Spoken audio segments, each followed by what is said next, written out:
everyone. This is me, Jyotika Bedi, founder of Happiness is Love. We are a community organization that bring people together, whether you're a parent, a teacher, a professional, a teenager. We believe that together we can build a better, kinder, and a happier world. Our mission is only threefold. We want to nurture relationships, we want to cultivate more joy and happiness, and we want to learn skills together so that we can be our better selves. So here we are with another video for you on something which is the lifeblood of our relationships. What is that? You got that right. Communication. Now today I will be sharing with you what is effective communication. Nobody really teaches us that. What is a positive way of expressing yourself so that you are heard and the other person also feels respected?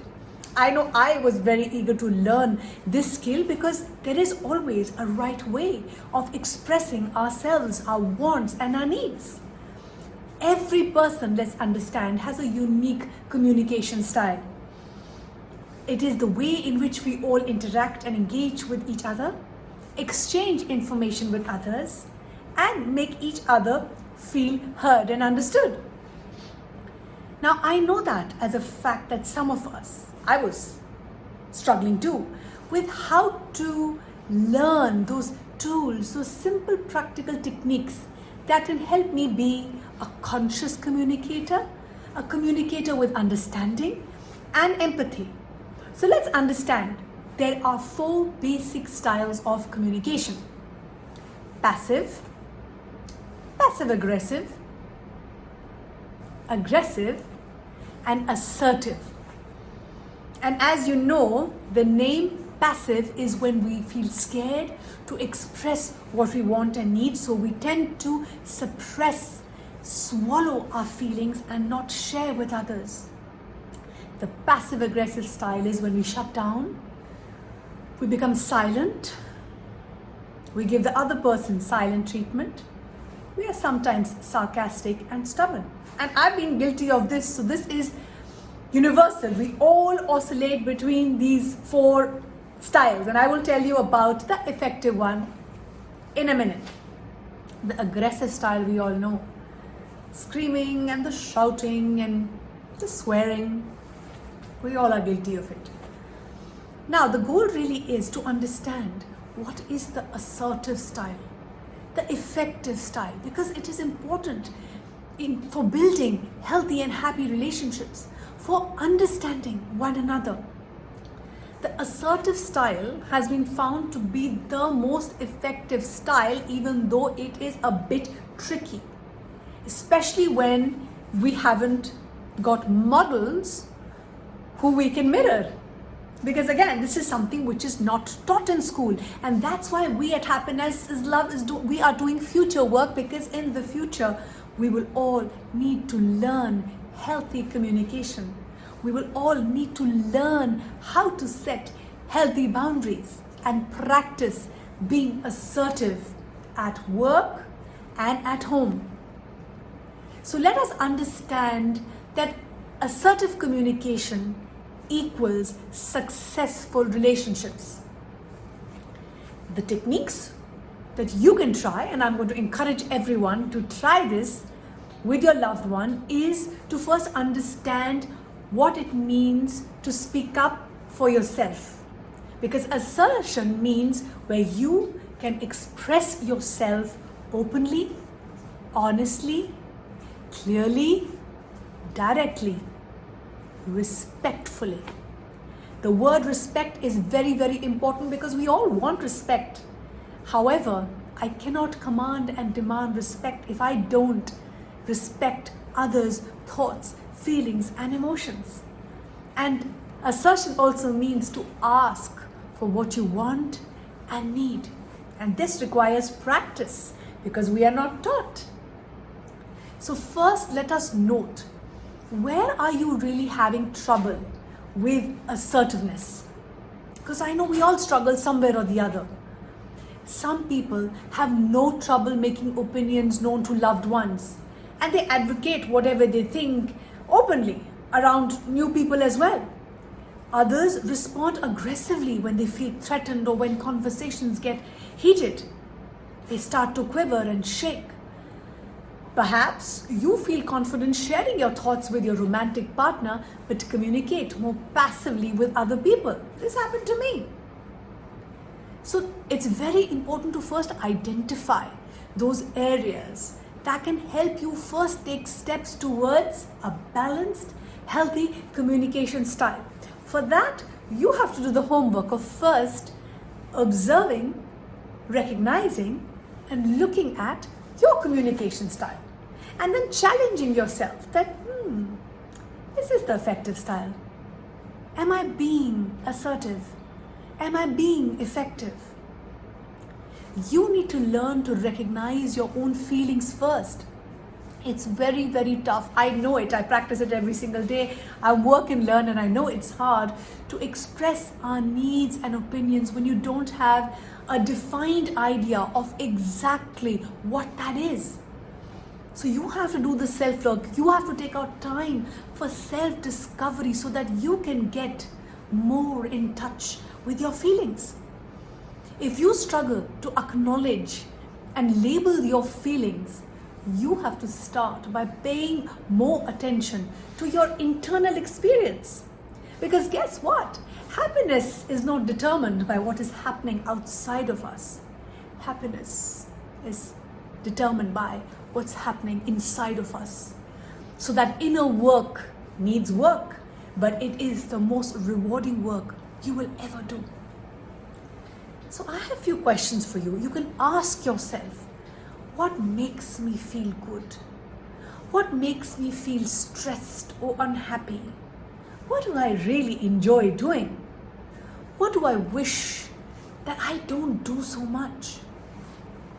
Pay attention to situations where you stifle your instinctive response, where you want to say something but you hold yourself back because you are too fearful of what others will think or respond. Your emotional awareness is key for you to build assertiveness skills. And believe me, it is a skill that we can all learn.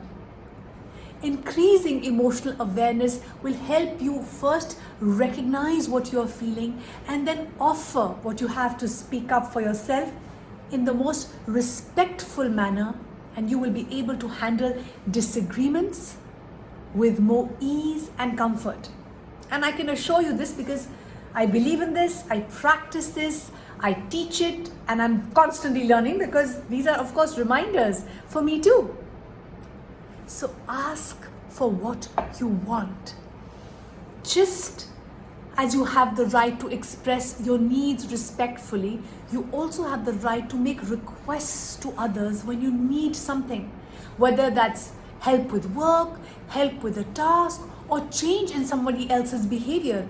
I know for all of us, this is a scary task. We feel vulnerable when we ask for what we want and need because, again, we're not taught. We feel scared.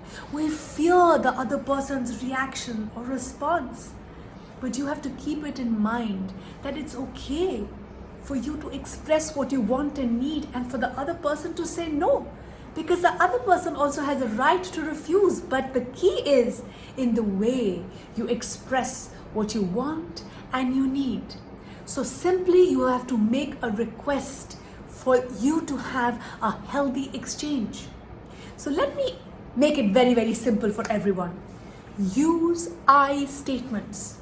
When making a request of expressing your feelings, use I statements. What that means is instead of telling the other person, you, we tend to, when we say you didn't do that or you don't do that or you blame others for your sorrows or your anger or your frustration, guess what happens?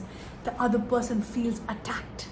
The other person feels defensive and pushes back. But the magic really is in using I messages.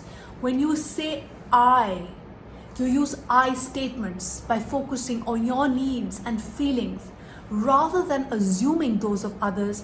people generally feel more willing to accommodate your request without feeling blamed or judged.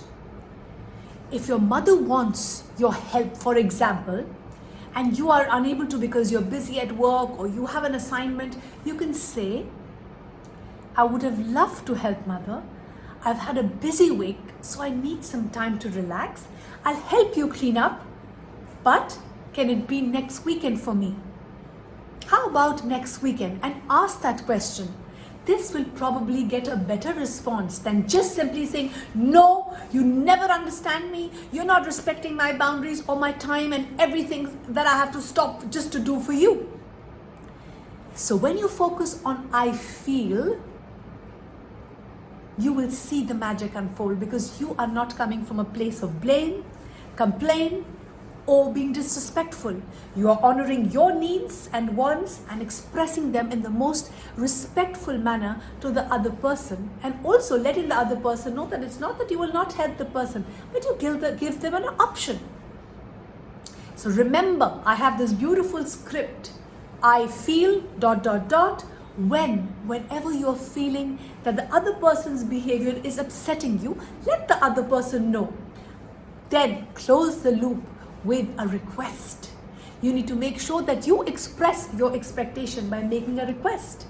And guess what? Practice with loved ones first. Our loved ones actually provide us with the greatest learning opportunity.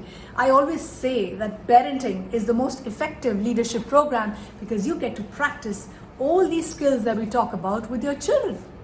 And leadership is really about being a good parent. So practice with your loved ones first. You might feel a little lost, you might make mistakes, you will fall, you will fail, and that's okay. I'm here to tell you, we are all work and learn.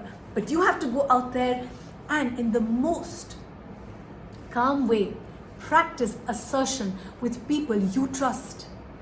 Get comfortable making requests and expressing your opinions to family and friends, which will help you prepare for that difficult conversation that you are escaping, or opening yourself to criticism or judgment, or actually holding yourself back from starting your passion project. Because we all tend to sometimes lean towards being more aggressive, and we think that this is being assertive. So watch yourself, observe yourself when you are crossing the line. Ask your loved ones for feedback.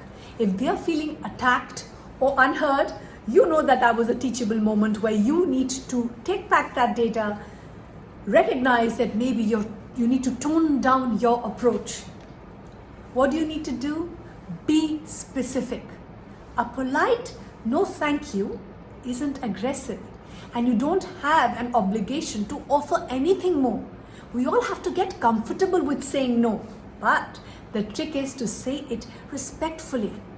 And that said, a little explanation can help soften a refusal. If your relationship with the other person matters to you, you must provide a reason for saying no.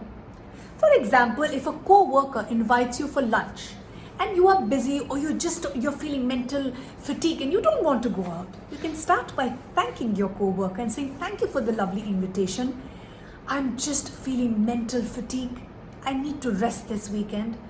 I hope you understand. We can definitely connect next week. This allows you to express what you want and need, and you have also refused the person without being aggressive, and you have set the tone by saying, I'm honoring my time this time. Next time we will definitely go out.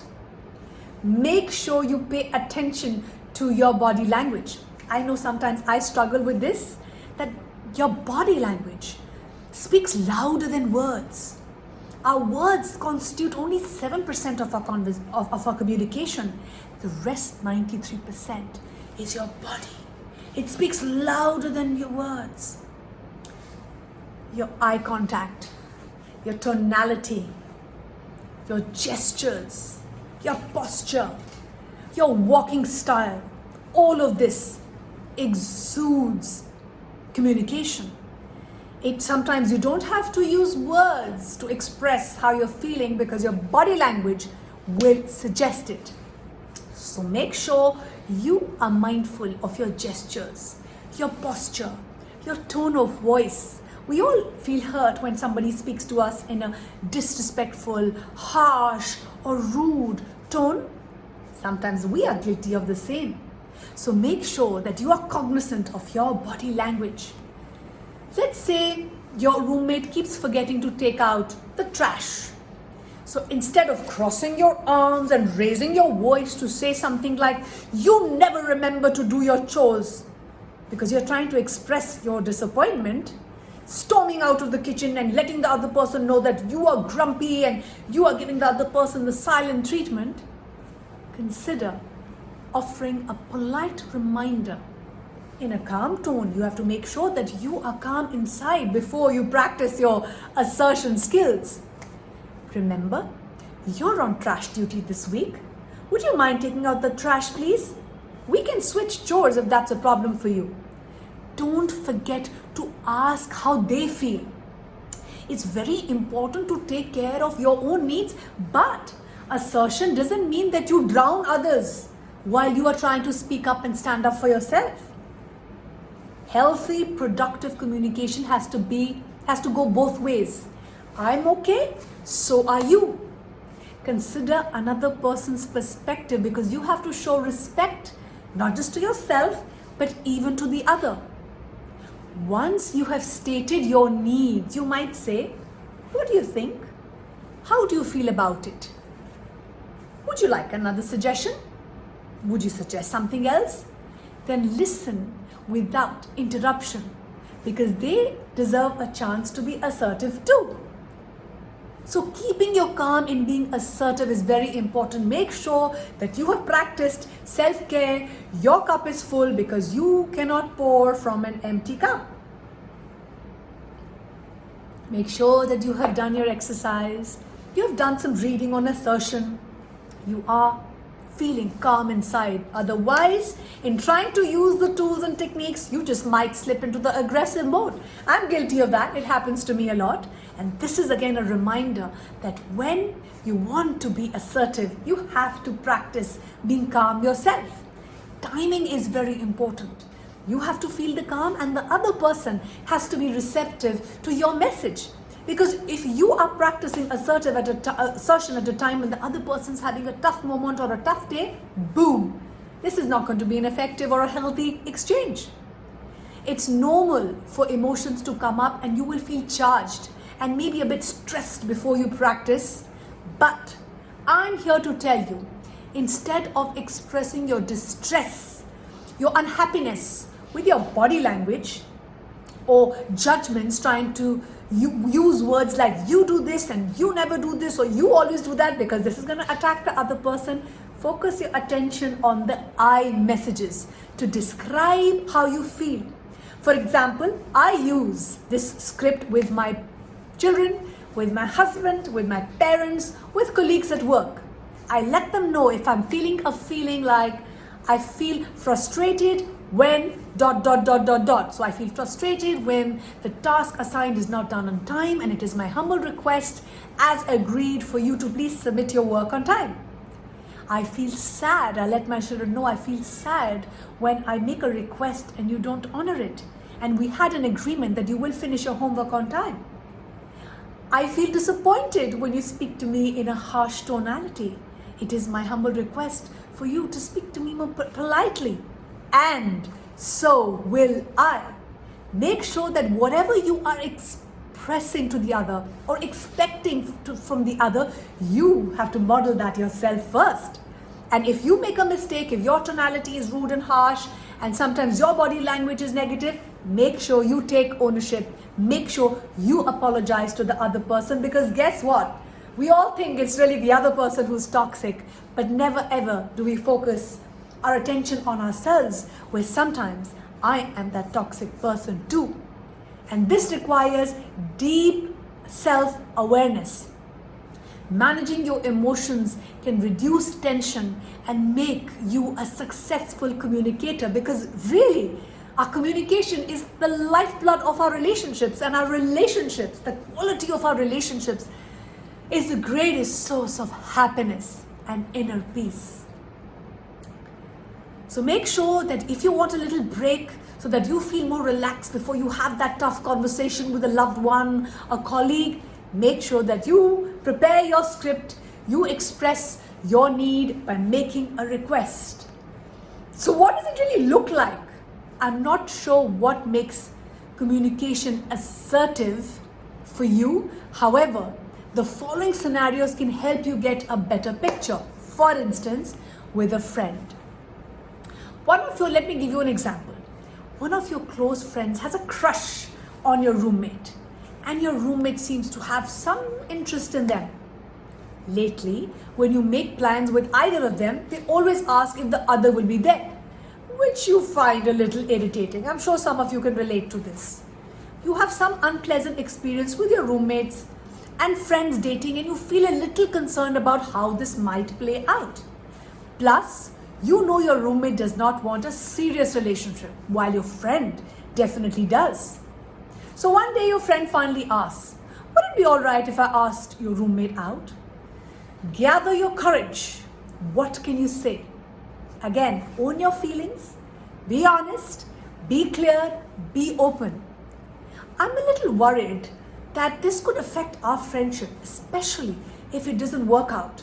This happened to me in the past, and it made my living situation very complicated, and it led to a loss of a good friend.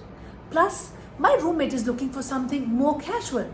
So you are honest, you are coming from a place of being open, clear, direct. What is the result? Your friend might seem a little disappointed, but not angry. In fact, they will agree about not wanting to damage your friendship if this friendship is important to them, and they will acknowledge that you have been able to be assertive. At work, let me give you an example.